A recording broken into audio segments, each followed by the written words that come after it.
Namanya anak kecil main di masjid ya wajar. Ya enggak wajar kalau bapaknya lari-larian di masjid dan musola.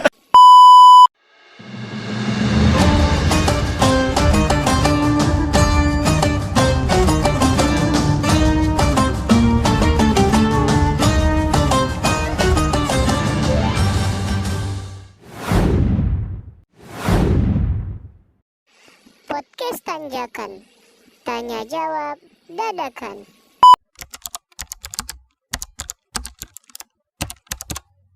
Bismillahirrahmanirrahim. Assalamualaikum warahmatullahi wabarakatuh. Waalaikumsalam warahmatullahi wabarakatuh. Alhamdulillahirabbil alamin. Wa bihi nasta'inu ala umuri dunya waddin. Wassalatu wassalamu ala asyrafil anbiya'i wal mursalin wa ala alihi wa sahbihi ajma'in.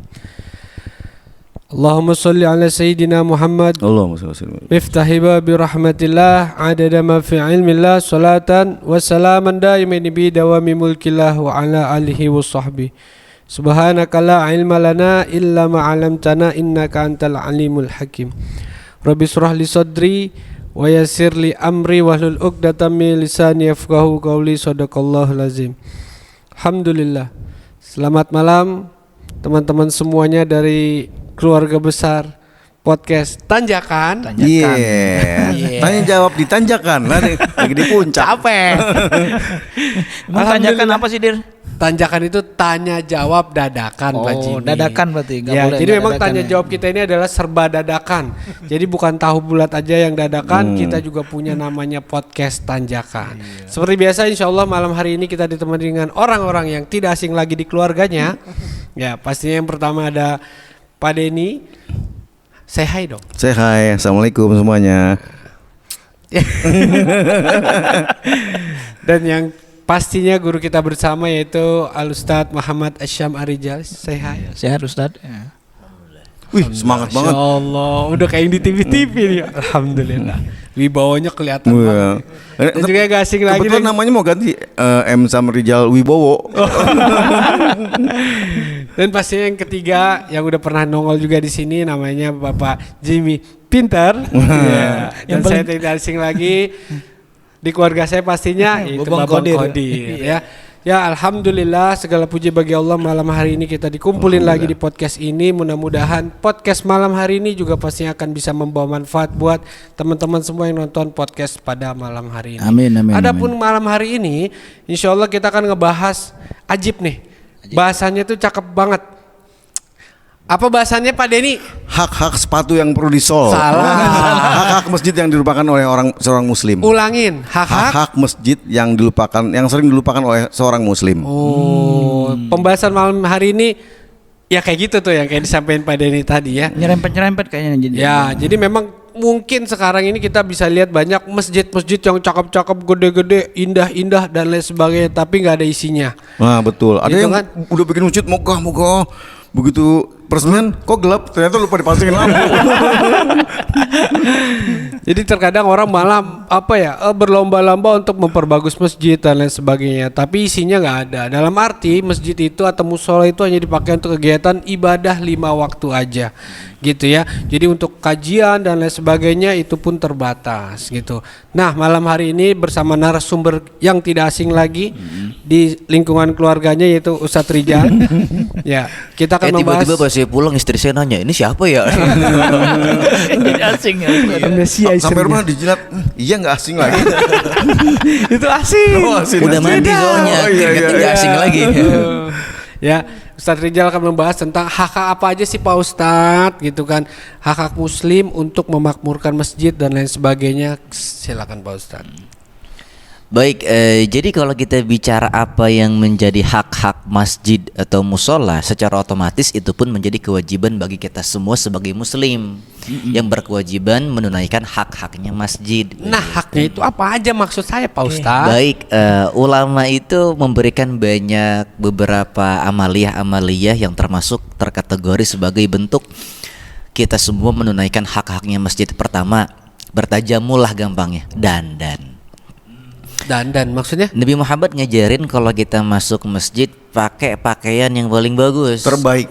Iya. Nah, pernah tuh saya juga dengar di ayat Al-Quran bahwasanya masukilah masjid itu dengan pakaian paling bagus benar Ustaz. Betul. Cuman saya lupa ayat keberapa karena saya bukan Kayak menghafal tadi Quran, belajar. sholat maghrib ada seorang bocah tuh Hah? kayak habis mandi, sholat pakai kaos doang nggak pakai peci. Ini habis wudunya lepek semua. Siapa itu? Ada dah. Mau ngasih tahu nggak enak. Bapaknya di sini soalnya. Ini anak kecebur di mana ya? Itu emang gayanya begitu. Silakan iya, Mas Ustaz. Ya, jadi memang ada kategori pakaian yang memang dilarang oleh baginda Nabi yang digunakan di dalam sholat. Seperti dimakruhkan kata para ulama menggunakan pakaian yang memiliki tulisan atau gambar dipakai untuk sholat. Ya. Gambar partai kayak gitu Ustaz. Itu dia, pilpresnya udahan, kaosnya masih dipakai. Ya sih ya. Kadang kita suka nemuin gitu pada ini Pak Jimmy gitu kan. Iya. Kita di masjid ataupun di mana yang memang ya pakaiannya dia di rumah kondisinya tapi dengan pakaian yang mungkin ada gambarnya atau Iya. ada tulisannya yang memancing kita untuk bisa melihat pakaian yang dia pakai gitu kan. Dulu pernah Jadi ada. artinya itu nggak boleh Pak Ustadz? Nggak boleh atau gimana nih? Makruh, nggak bolehnya bukan haram ya, tapi makruh. Maka dari itu sama halnya kayak orang bikin satu acara di masjid atau di musola. Ya mohon maaf ya, bukannya saya mengkritik, hanya saja kewajiban saya menyampaikan. Begitu. Iya. Kita umpama sebagai pengisi acara, kita Iya. pakai lepis, sweater, hoodie, pakai topi gitu. Kalau bicara boleh, tapi kalau kita bicara pantas apa enggak? Enggak pantas. Ya, nggak ya, pantas. ya. Jangan Kurang pantas. Jangan rapinya kalau dipanggil presiden doang gitu. Artinya tajamul yang diajarkan oleh para ulama, kalau Imam Syafi'i bilang pakai peci ini, satir ras, penutup kepala, maksudnya peci ya, bukan helm Iya, gitu. Itu termasuk bentuk upaya tajamul kita memperindah diri ketika masuk ke dalam masjid. Jadi kalau kita adanya di masjid, pakai pakaian yang memang diatur yang melambangkan orang itu memakmurkan Masjid.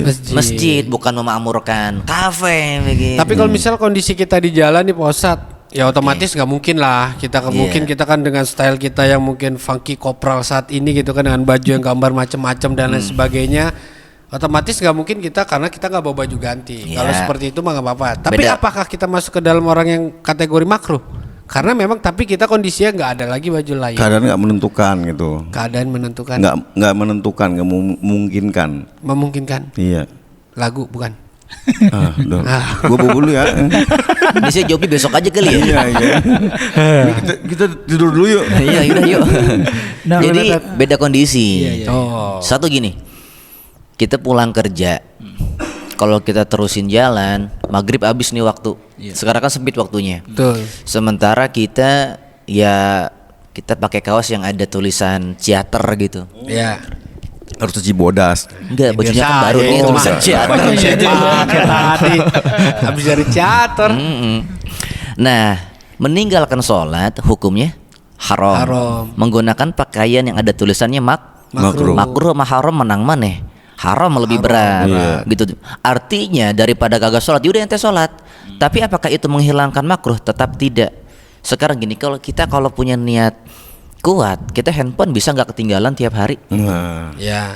Masa iya kena sarung kita tiap hari lupa kagak bawa? iya, harus prepare baju ganti. Ibaratnya Betul. gitu. Nah ini Ustadz, Kembali kepada kebiasaan sih sebetulnya. Ya, Pak Jim silakan. masalah keindahan terus kerapian, Oke. itu kan kadang-kadang di setiap masyarakat ada beda-beda standar ya Ustadz.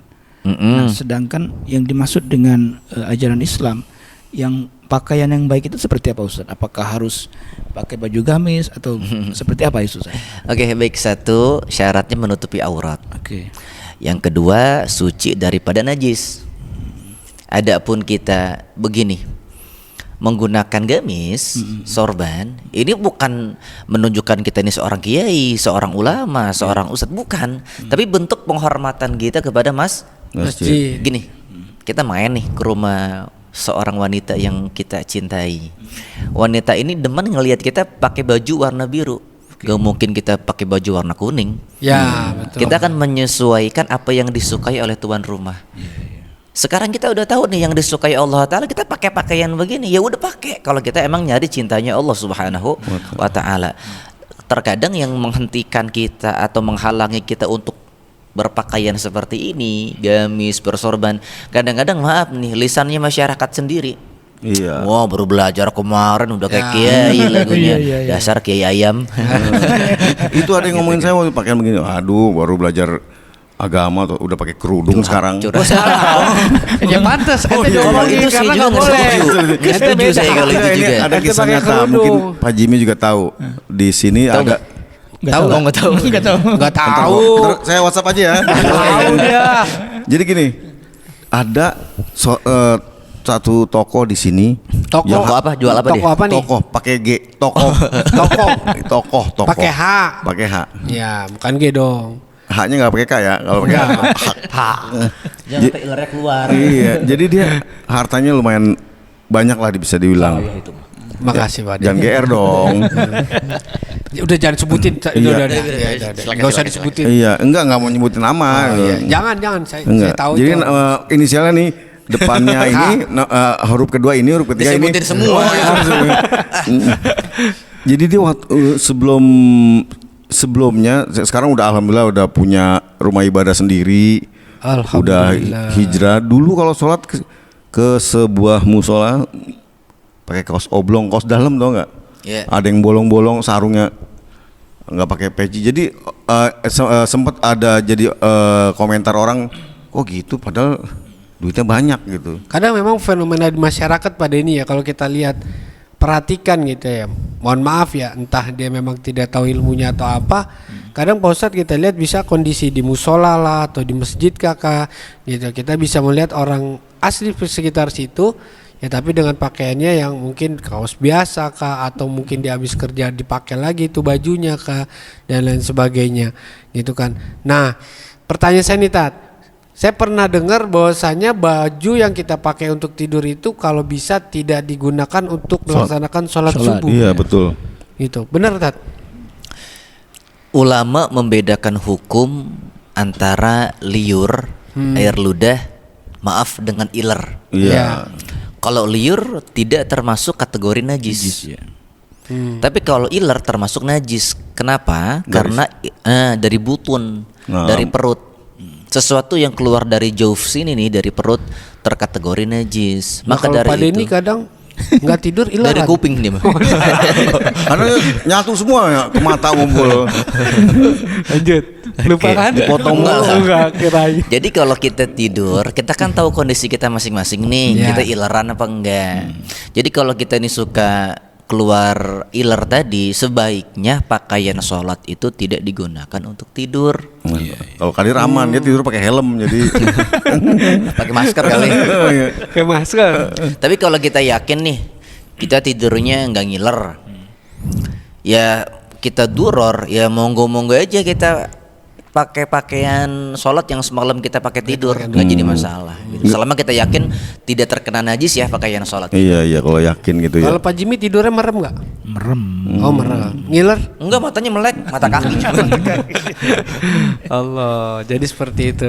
Jadi kan gini ya, dalam syariat itu iya memang orang sholat menutupi baina surati warukbah lirijal bagi laki-laki ya, cuma antara pusar sampai dengkul. Kalau kita bilang sah, iya sah. Islam memudahkan, Islam mudah. Pakai kaos oblong sah. Tapi mau sampai kapan? Nah itu dia. Tugas kita ngobrol malam ini, kita mau mencerdaskan umat. Jangan jadi kebiasaan juga gitu. Bukan kita main soleh-solehan dengan pakaian, enggak. Main sombong-sombongan dengan pakaian, enggak gitu. Tapi ketika kita pakai pakaian yang, wah mohon maaf nih gamis, karena saya jujur aja senang pakai gamis gitu ya. Tidur sama mandi aja pakai gamis kan lu? Oh tadi gamisnya baru juga dia. Iya. Ya kan? Nah terkadang ya ada besitan-besitan dalam hati gitu. Bukan, itu sayat. Besit tau nggak Beset. Itu, Beset, oh saya beset. bahasa parung tuh. Kan lama kan nih, lama ini buang-buang Tadi sampai durasi. mana ya? Iya. Lu jam 1 pagi. Ya, gamis ya kan. Artinya ketika Jumat. saya pakai itu, saya merasa Nyaman, tenang. Merasa pakai gamis. pakai gamis. merasa nyesek. Nyesek apa-apa. Ini pegang ini apa? Merasa nyesek, ingat utang belum dibayar. Merasa paling keren gitu Tat. Oh, Nah dalam hati itu masuk ke dalam kategori apa ya? Tapi niat saya sih awalnya saya pengen mengikuti sunnah Nabi gitu, karena saya pernah dengar bahwasanya gamis itu adalah salah satu baju yang disukai oleh Nabi Muhammad, Allah. gitu kan. Nah saya boleh mencoba untuk meniru, tapi kalau kita lihat kadang kita suka kekerenan ya, kepedean kalau Iya. bahasa kita Pak Denny. ya. Paling ibu ente doang yang bilang ente keren. Iya. Enggak lah, istri juga. Oh, iya. Iya, kita udah punya GR istri. kayaknya, GR. Iya. Kamu Itu gimana? kalau pakai gamis foto dong, kirim ke grup kita. Gak bisa bingung sama kerudung Harus kalian. istrinya. Abaya, jangan pakai abaya ya. Korban abaya kemarin. Iya, aduh. Kemarin korban abaya. Nah itu Tat, gimana Tat menurut ente? Kalau saya lurusin ya sebetulnya bukan kita merasa paling keren, tapi ada satu kenyamanan dalam kita mensyiarkan pakaian-pakaian Islami. Mengikuti Udah sunnah bersyukur Rasul. aja ya Allah, alhamdulillah saya dibikin nyaman pakai baju gamis. Coba kalau ente dibikin nyaman pakai kolor. Milih mana? Iya kan? Kolor Mohon maaf sekarang. Spiderman dong. Iya. Spiderman apa yang Superman. Udah gitu pakai kolor di kepala lagi kan. Ya, mohon maaf kadang laki-laki banyak yang cuek aja ke warung, keluar rumah pakai kolor. Benar. Saya pernah ngalamin dulu waktu masa-masa jahiliyah. Percaya. Iya pernah ngeliat tuh yang pakai panjang ya. Oh salah, itu Enggak, jadi celananya pendek banget, tapi dalamnya kelihatan nih gimana kok panjang-panjangan tuh. Astagfirullah. Capek ngeditnya nih. Nggak usah diedit, nut gitu aja ya. Oke. Nah juga nih Tat nih, yang kita sering ini anak-anak muda gitu ya. Kita mohon maaf nih, kita mau sholat Saya gitu kan. maafin, saya maafin. Ya. Terus mohon maaf kita pakai baju. Iya, saya maafin. Saya maafan mulu ya. Aduh ya Allah, maafan mulu ya. udah, Lebaran maafin dah. tiba, lebaran tiba. Iya, bajunya baru. Sah nggak nih sholatnya kalau kita misalnya mohon maaf nih kita Kelihatan. bajunya ngatung nih. Kan kita pada saat sujud kadang kelihatan mohon maaf belahan pantit gitu ya. Nah kelihatan tuh itu sah nggak sholatnya Tat? Karena kita sering temuin Pak Denny. ngakalnya dulu termasuk aneh gitu. ente dulu. Iya, ngakalnya aneh nggak panjang gitu. Karungoni aja yang dipakai. Nah itu gimana tuh? Karena ini sering banget dan fenomena ini sering terjadi terutama di lingkungan kampus. Itu sering banget kita Kampus? lihat. Iya lingkungan kampus ya anak-anak kampus tuh. Oh, iya, iya. Sholat kan biasa dia kalau ke kampus pakai celana jeans, pakai kaos gitu Iya. kan. Pada saat sujud ya ada kelihatan belahan. Ya. Karena lagi sujud gitu kelihatan belahan tuh lagi duduk begini ya. Kita lagi di belakang kita pengen netesin botol aqua ya. Itu gimana? Sah atau enggak? Yang enggak sah yang di belakangnya. Ngapa liatin belahan orang gitu? Jadi gini, aturan menutup aurat ini dari arah depan, belakang, kanan, kiri sama atas. Bawah nggak termasuk. Jadi maaf nih, kalau aurat kelihatan dari bawah nih dari sejadah, tetap sah. Maksudnya? Ente sholat pakai sarung, tapi ente nggak pakai celana panjang. Artinya kan paha ente kan kelihatan tuh dari bawah nih dari sejadah kan, nggak jadi masalah kalau itu. Oh. Tapi secara ada bagusnya pakai sarawil, pakai celana panjang. Nah kalau yang kayak tadi Oke, satu saya jelasin dulu pelan-pelan ya. saya udah nggak sabar. Udah gak Saya orangnya sobri. nggak sabaran. Sobri. Ah. Jadi fa inna sajadata tastaghfiru liman shalla bisarawil. Jadi ini sejadah nih dia bakal istighfar buat orang yang nutup auratnya sempurna. Juga dari arah bawah. Artinya pakai sarung, pakai gamis tapi juga pakai celana. Tuh. Nah, ketika orang sujud gespernya kendur gitu mungkin ya atau banyak faktor gitu ya. Akhirnya bagian belakang tubuhnya yang masih kategori di bawah pusar kelihatan batal. Batal. Terbukanya aurat. Jadi di Fathul Mu'in itu ada yang disebut dengan istimrar. Sesuatu yang harus ada di dalam sholat. Sebagaimana kita dengan dia. Berarti batal dong ya? Iya harus Kalau lebih misalnya hati-hati berarti. Karena kalau banyak, kita pegangin tuh boleh nggak misalnya? apanya dipegang? Ininya bajunya. Bajunya. Tangan. Macem-macem. Soalnya jadi nggak konsen dong gitu.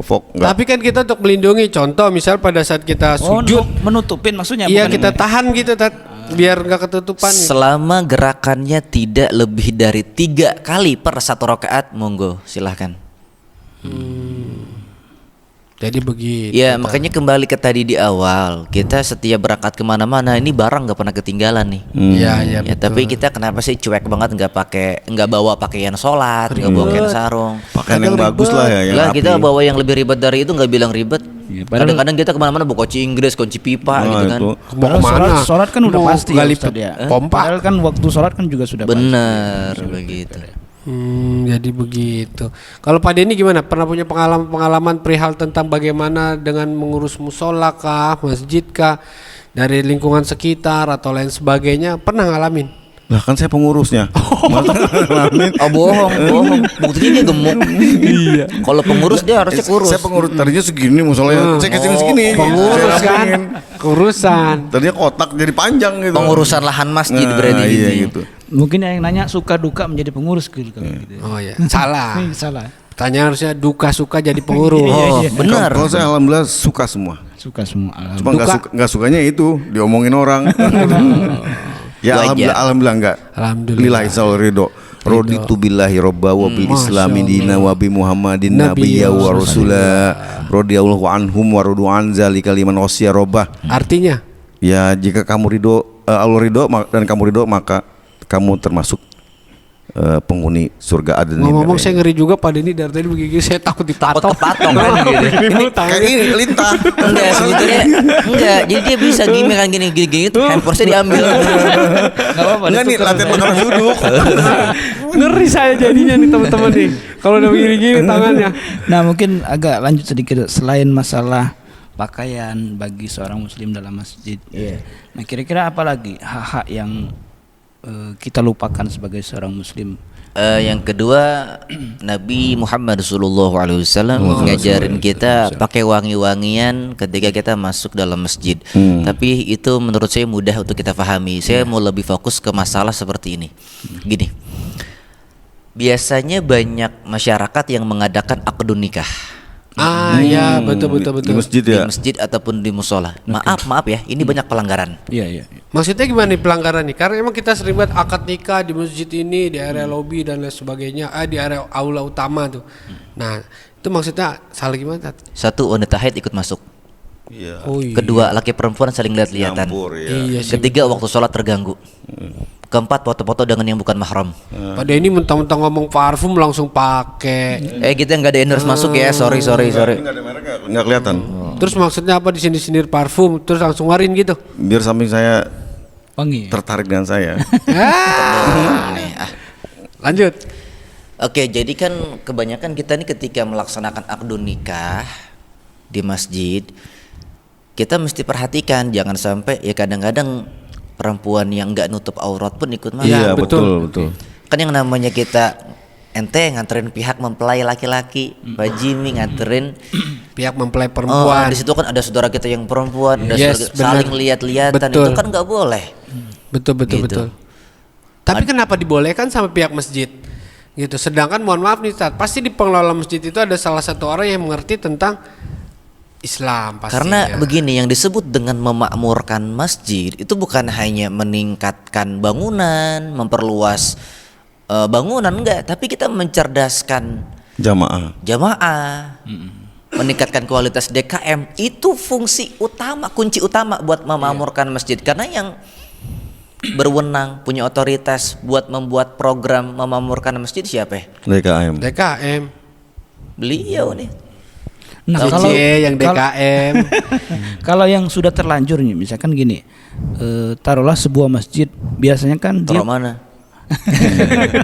biasanya di bawahnya itu ada aula yang ya, memang betul. dibuat khusus untuk kegiatan seperti itu tadi. Sosial gitu ya. Nah biasanya gini Ustadz, untuk hari hanya itu si DKM nggak bisa ngurus karena itu kan sudah bisa panitia. Jadi misalkan masalah undangan siapa, Iya, masalah jadi yang cuma datang sekedar izin siapa. aja gitu ya. Izin Iya, sama izin nyewa saja, kan, betul. biasa izin sama nyewa gedung gitu kan. Nah, Tapi untuk- biasanya ada aturan-aturan tertentu memang dari DKM itu Pak Jimmy, misal waktu azan kah, terus Ya. kalau penyanyi-penyanyi yang tidak boleh yang terlalu buka-bukaan gitu. Betul. Iya, terus Nah maksud saya gini, kadang-kadang ada undangan, si undangan ini yang istilahnya nggak mengikuti arahan dari si DKM tadi. DKM oke sudah ngomong ke panitia, cuman kadang-kadang undangan nggak sesuai dengan apa yang peduli. dibilang Saya sama pernah DKM. melihat begitu karena dia ya mungkin Pakaiannya pendek. Nah, iya. habis dari olahraga atau segala macam langsung ke undangan gitu. Nah, itu bagaimana Ustadz? Maksud saya gini, apakah aturan main itu harus dikomunikasikan lebih jauh antara DKM itu yang akan menyewa tempat tersebut itu? Bagaimana? Satu lingkup masyarakat, satu lingkup masjid, jamaah yang udah nggak punya guru, ya mafsadahnya kemana-mana. Maka dari itu kan harus ada sinergi antara DKM dengan ulama, bagaimana caranya mendidik masyarakat, mendidik Umaro jamaah, juga, mencerdaskan mereka. Sebab gini, mungkin maaf ya, kita sebagai DKM mungkin suara kita kurang didengar sama masyarakat, karena kita orang situ. Tapi kan kalau musola, masjid ada gurunya, ada ulamanya, setidaknya perkataan mereka didengar oleh masyarakat. Begitu, meskipun hal itu ya perlahan, nggak bisa sekaligus blok, enggak. Pasti ada pro kontranya. Ya betul ya. Memang sekarang fenomena masjid ini banyak banget, Mak. Manfaatnya, selain manfaat juga banyak digunakan untuk kegiatan sosial dan lain sebagainya. Nah, yang paling riskan adalah acara pernikahan gitu teman-teman. Ya mungkin teman-teman juga pernah ngelihat, ngalamin atau malah justru sebagai pelakunya gitu kan. Satu masjid dia belum belum resmi menjadi suami istri Pak Ustadz, udah duduk berdua untuk ijab kabul itu kan di depan penghulu. Nah, ini sih yang riskan juga, maksudnya dalam arti miris juga Pak Denny. Tahu miris? Motong. Itu miring. Salah. Enggak, kalau acara nikah tersebut bisa jadi mungkin si penghulunya mungkin agak ngasih tahu nih, tolong nih yang begini duduknya sini. Kalau DKM masjid mungkin saat ilmunya masih kurang gitu. Kalau penghulu mungkin lebih tahu kayak gitu-gitu. Tapi justru sekarang malah penghulu tuh terkadang nggak seperti itu Pak Denny. Jadi dia fokus hanya untuk menikahkan si pengantin. Jadwalnya kan banyak. Ya, gitu. Rata-rata menikahkan pengantin. Kalau Pak Denny nggak percaya, besok boleh coba. Maaf nih ya, nikah kadang lagi. Ya. Astagfirullahaladzim. Berani. Dia duluan nih. tolong istriku jangan tonton ini ya. La ilaha illallah. Kadang yang menjadi PR itu anak-anak kita yang mau menikah ini nggak punya perhatian membekali dirinya dengan agama. Maaf, kurang ilmu. Kadang-kadang ketika kita akdu nikah, kita ijab kabul, di situ kan ada kalimat syahadat yang kita baca. Betul. Itu kita benerin dulu bacaan kita supaya dalam pelaksanaan akdu nikah yang lain-lain pun ikut terperhatikan dengan aturan-aturan agama, bukan berdasarkan kebiasaan di sini mah emang begitulah, kalau melanggar syariat mah kudu kita benerin. Iya, Masya Allah, mantap banget. Jadi buat para pengelola masjid yang mungkin masjidnya sering digunakan untuk acara nikah, ya mudah-mudahan bisa sesuai dengan syariat Islam atau syariat agama yang udah diajarkan gitu ya. Jadi bisa lebih baik lagi ke depannya. Nah Pak Ustadz nih juga nih, biasanya kalau di masjid atau musola tuh ya, yang kita ketahui dan kita dengar saldo kas masjid al bla bla bla gitu ya. Udah, Sampai dengan saat sebut aja ini al-khairat. alhamdulillah total kas masjid ini Total kas, kurang bon, lebih sekitar 58 juta rupiah. Buduh, uang kas apa tabungan, saya bilang gitu kan. Kok bisa banyak banget kayak gitu, padahal kan fungsi dari uang sodako ataupun infak yang dikeluarkan sama si orang yang memberi amal atau sodako itu adalah untuk kepentingan umat, Untuk menjadi jariah ya, si pemberi ya kan, infak, untuk ya. kepentingan umat. Tapi ternyata terkadang Ditahan, dikumpulin, dikumpulin, ditimbun. sampai banyak dan lain sebagainya. Sedangkan kita lihat masjidnya aja kondisinya udah cakep, udah megah, udah mewah, itu. Nah, kalau seperti itu Pak Ustadz, gimana itu dengan si DKM gitu? Apakah dia salah ataukah dia berdosa dan lain sebagainya menurut ilmu yang Pak Ustadz ketahui? Gini. Dulu saya pernah nih ngumumin saldo musola Al-Khairat sekitar 60 juta. Wah, miris saya. Langsung saya saldo sekitar 60 juta. Saya miris langsung. Wah, sedih. Saya lanjutin, tapi bohong gitu. Lanjutin satu. Iya, dia ngumumin saldo musola 60 juta, saldo dia 60.000, makanya dia sedih. Tapi bohong, prank. Jadi gini, yang namanya saldo ataupun kas masjid ini alokasinya bisa untuk dua, Apa tuh? imarah ataupun masoleh, untuk bangunan fisik atau kemaslahatan masjid, seperti untuk pengajian, kemudian akomodasi muadzin, dan semua kegiatan-kegiatan yang memang fungsinya untuk memakmurkan, memaslahatkan masjid juga dengan jamaah. Ya. Gitu. Nah, ketika ada orang infak, orang itu kan infak sedekah supaya apa yang menjadi niatnya tersampaikan, bukan ditahan-tahan, ditimbun. Saya pribadi nggak setuju dengan saldo masjid yang ditimbun dengan jumlah yang banyak. Untuk katanya sih untuk meningkatkan bangunan gitu ya. Betul. Dengan jamaah yang sekarang aja masih lega kemana-mana tuh masjid. Ya, betul. Artinya gini, Harus seimbang ya Ustaz. Gini, artinya. saya katakan masjid itu sebagai sentral perkembangan kehidupan umat. Masjidnya bagus, kehidupan masyarakat bagus. Nah, Masjidnya bobrok, ya kita bisa lihat kehidupan masyarakat dalam sisi agama juga akan bobrok. Artinya gini, hal yang perlu kita perhatikan dari kegiatan masjid, bagaimana caranya masjid ini makmur. Itu kan Iya. tugas DKM kan itu. Betul. Yang namanya makmur itu bukan saldonya 58,5 juta, 60 juta saldo kita yang ngumumin 60.000, bukan. nangis. Gitu. Jadi kadang gini, kebanyakan DKM tapi bukan di sini, di Bulgaria ya. Bukan di sini, Jauh terus saya dong, nggak boleh ya. kesini lagi. Iya. Langsung aja to the point. To the point. Terus. Cuma fokus masalah bangunan, perluasan lahan, tapi tidak bergerak bagaimana caranya melakukan kegiatan-kegiatan yang dapat memakmurkan masjid. Apa? Kajian, ilmu. Karena asas dari agama ini adalah ilmu. Hilang ilmu, hilang akhlak, hilang ibadah, hilang agama. Makanya dari itu sering saya sampaikan, wahyu pertama yang turun adalah Iqra. Bukan Baca. ta'bud. betul. Bukan disuruh nyembah dulu, Iqra. Disuruh nyari pengetahuan. Jadi kalau di masjid nuansa keilmuannya sudah tidak dibangkitkan, girah untuk menjalankan, melaksanakan, mengamalkan agama juga rendah. Sekarang bertahun-tahun nih, jamaah kita sholat kagak ngerti ilmu fikih, tanggung jawab siapa? DKM. Dekem. Berat juga berarti ya DKM ya. Berat tuh. Yang kalau nggak sambil manggul beras sekarang mah nggak berani. Iya. Gitu. Jadi kadang maaf ya kalau almarhum guru saya pesan begini, almarhum ya cerita gitu. Masjid, beliau ngomong masjid, bukan musola ya. Masjid jangan pada pelit, katanya. Saldo ditimbun banyak-banyak tapi nggak ada kegiatan. Jangan pada pelit, jangan zolim. Orang ngasih kita sedekah supaya bisa kita alokasikan, Biar bukan jadi- untuk kita timbun. Biar jadi amal jariah sih memberi infak itu juga. Betul. Gitu. Iya benar. Karena ada ini saya baca di ayat 11 surat Al-Mujadilah ya. Ustaz Adi nih, Ustaz Adi. Insyaallah Ustaz Adi. Posisinya di mana? Adi Bing Islam itu enggak Jokes bapak-bapak, jokes bapak-bapak. bagi yang berlapanglah kalian dalam bermajelis itu apa tafsirnya itu? Apa maksudnya mereka saling bantu-membantu, saling berinfak misal untuk berjalan lancarnya majelis gitu, kayak memberi bantuan konsumsi, apa alat-alat dibagusin buat kajian gitu. Itu apa tafsirnya gitu? Memudahkan orang lain juga untuk bisa beribadah di masjid. Iya. Karena yang namanya masjid, tempat sujud, tempat ibadah untuk semua kaum muslimin, maka masjid bukan punya kita. Masjid bukan punya DKM.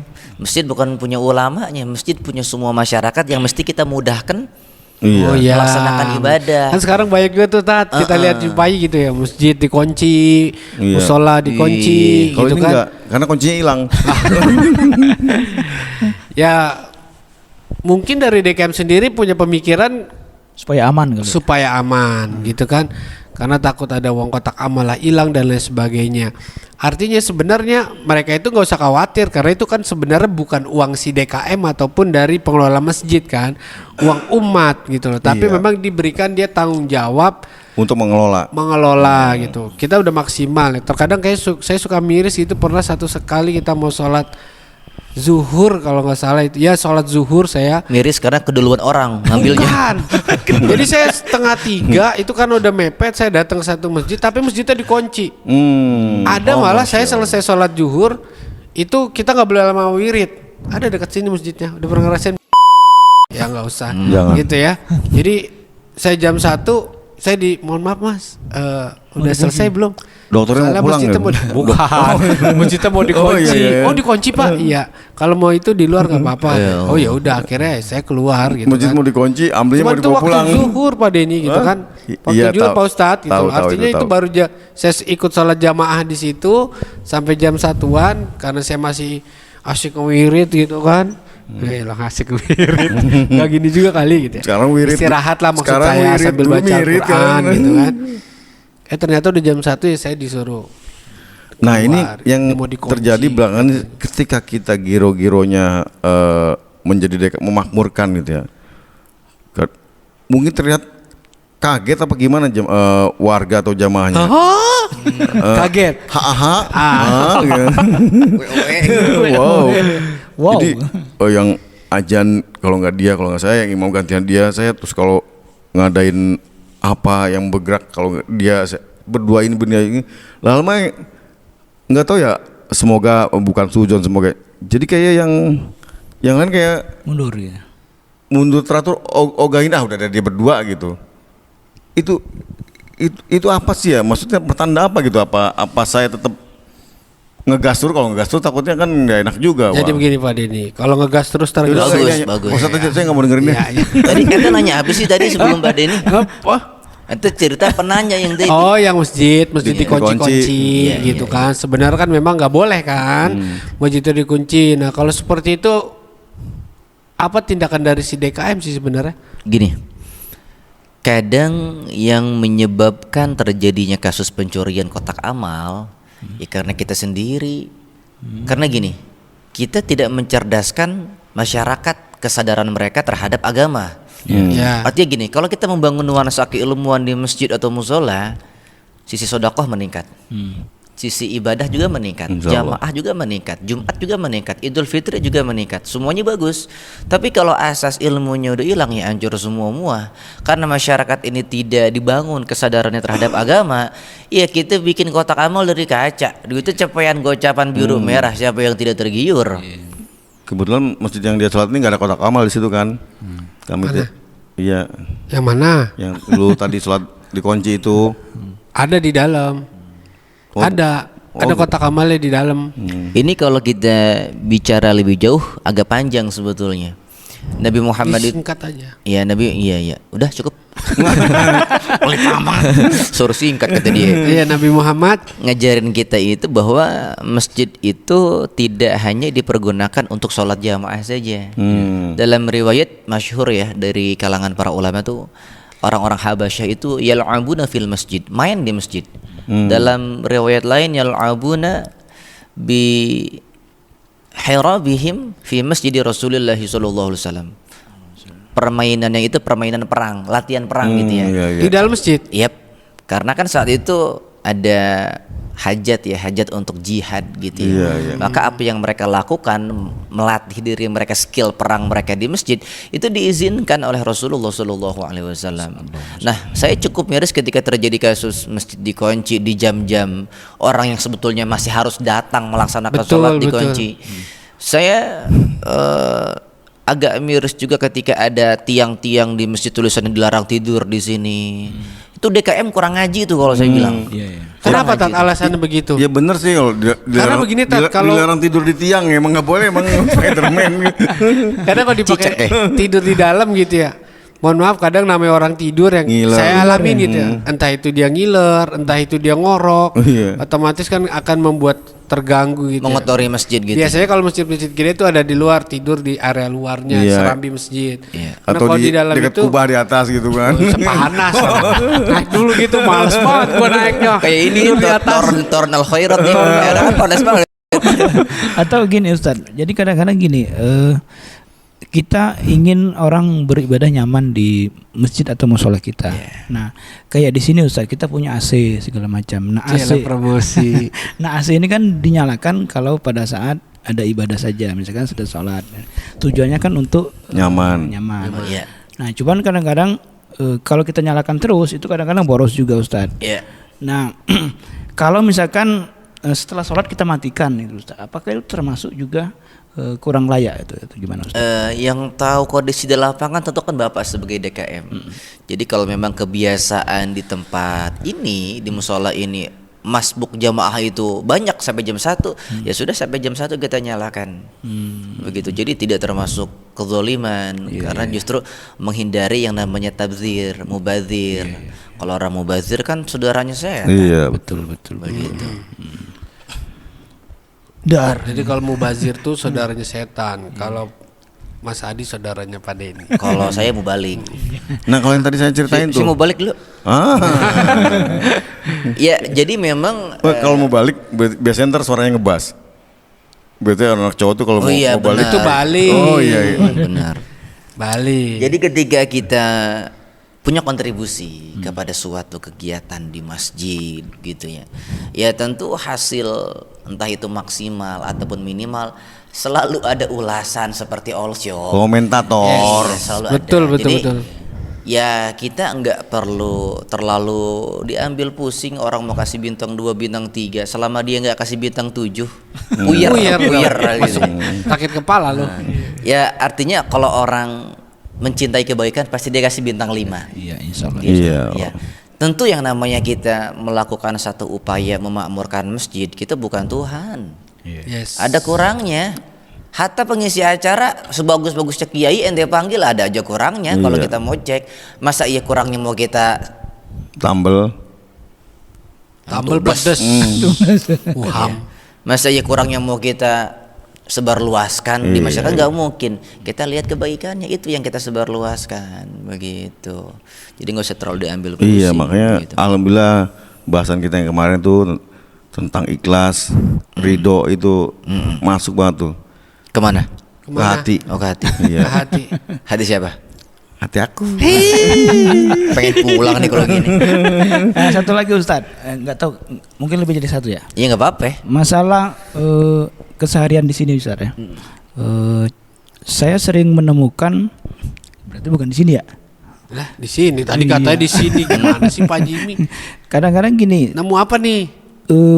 masjid itu kan kadang-kadang dibangun sudah lama Ustadz. Iya. Ya. Nah, masalah kiblat ini Ustadz.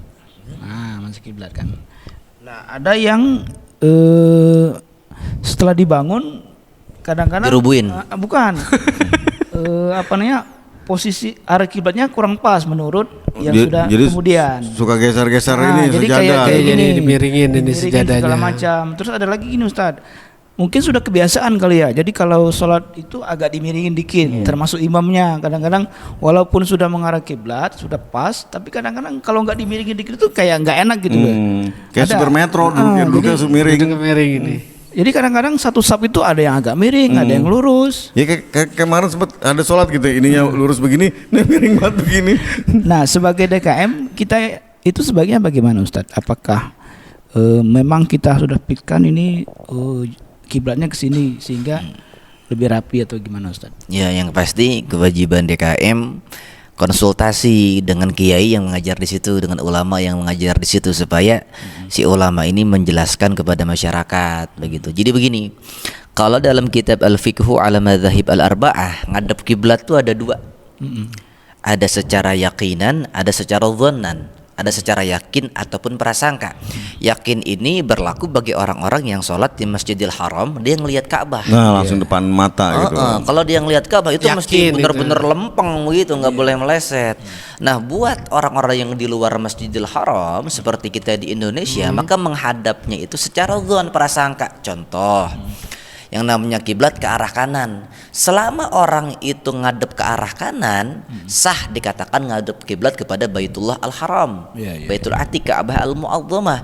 Jadi nggak perlu diserong-serongin. Jangan sampai masjid direnovasi cuma supaya nyerong arah kiblat atau sejadah dirombak. Iya, Nggak iya. perlu. Iya, pernah Apalagi nemuin sampai kayak gitu. ribut. Ini mesti serong, ini enggak. Sekarang pertanyaannya gini, saat ini kan sekarang terjadi perubahan lempeng bumi karena gempa. Wah, si paling ahli tektonik. Sekarang saya tanya balik, ente kalau nyerongin derajatnya yakin bisa pas apa enggak? Iya, iya. Lebih 5 derajat ke Bulgaria ntar. 1 derajat aja udah jauh banget. Iya. Oh, jarak dari sini ke sono kan berapa jauh? Artinya kita dengan nyerongin sejadah pun kita nggak bisa memastikan apa yang kita serongin tepat ke Ka'bah apa enggak. Maka dari itu nggak perlu diserong-serongin, tetap sah sholatnya. Kecuali kita berangkat ke sono, kita sholatnya di sono baru begitu. Makanya saya sempat bilang Allah itu mencintai kerapian dan keindahan. Jadi rapi kalau bisa ngikutin temboknya aja gitu. Biar kelihatan rapi. Ngikutin tembok. Ya ngikutin bangunan ini gitu. Sejadahnya. Iya, Sejadahnya lurus begini gitu.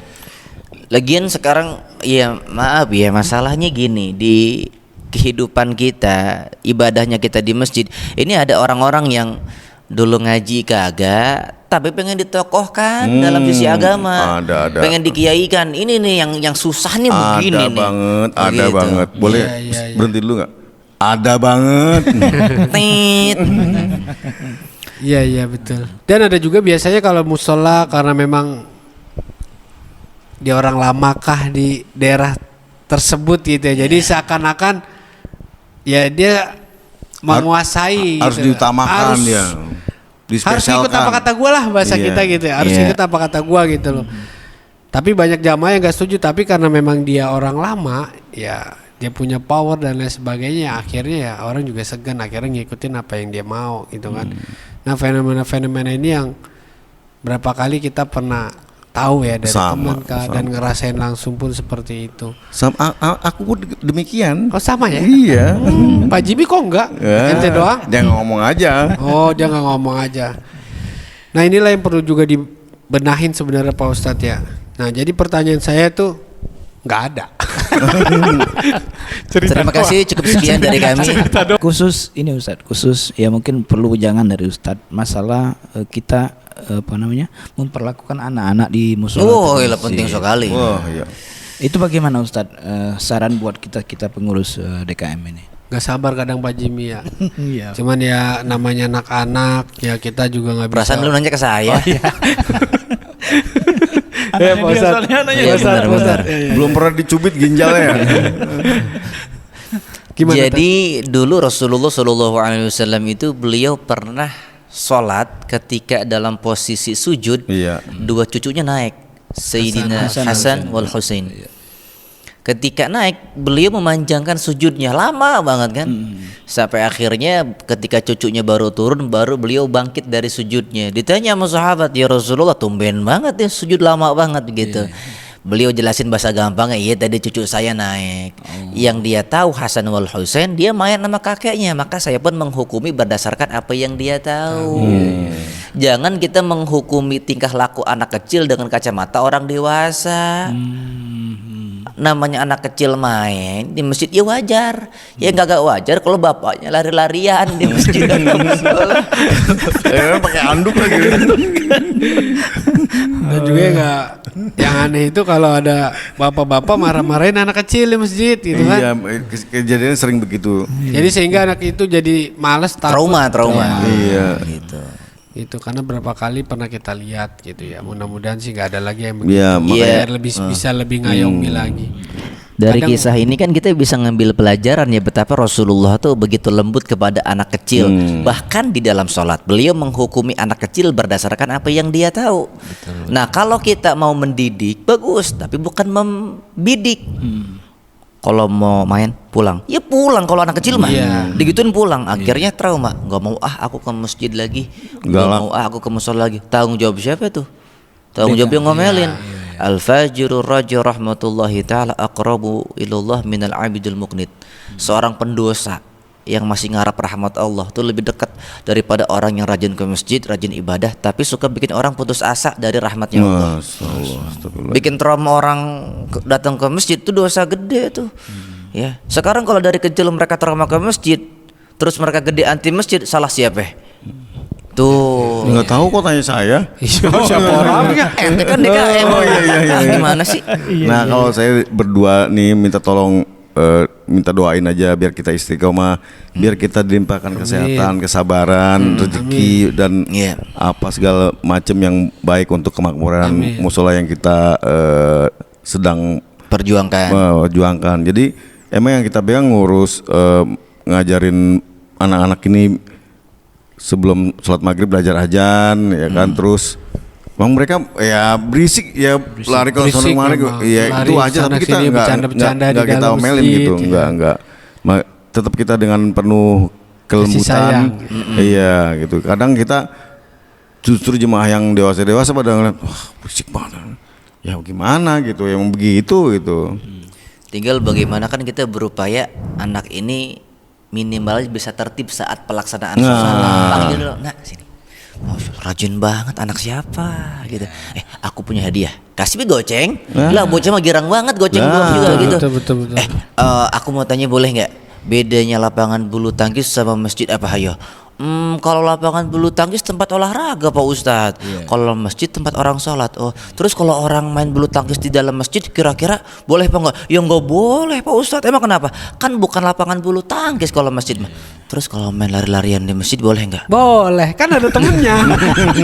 Habis temen aku Pak Ustadz. Membela anaknya, Temen aku membela ajakin anaknya ini. lari-lari Pak Ustadz. Yang ada kita ajan, ajan tuh berisik dia. Jadi kita kadang-kadang. bukan ngomongin siapa-siapa, yang sebagai pelaku anaknya beliau, DKM-nya beliau gurunya saya. Gitu. Jadi kekurangan ini kita semua. Buktinya gini, ditinggal ajan dong gitu kita nengok. Wah saja ini karpet udah kesana Fondasi udah berubah kan gitu.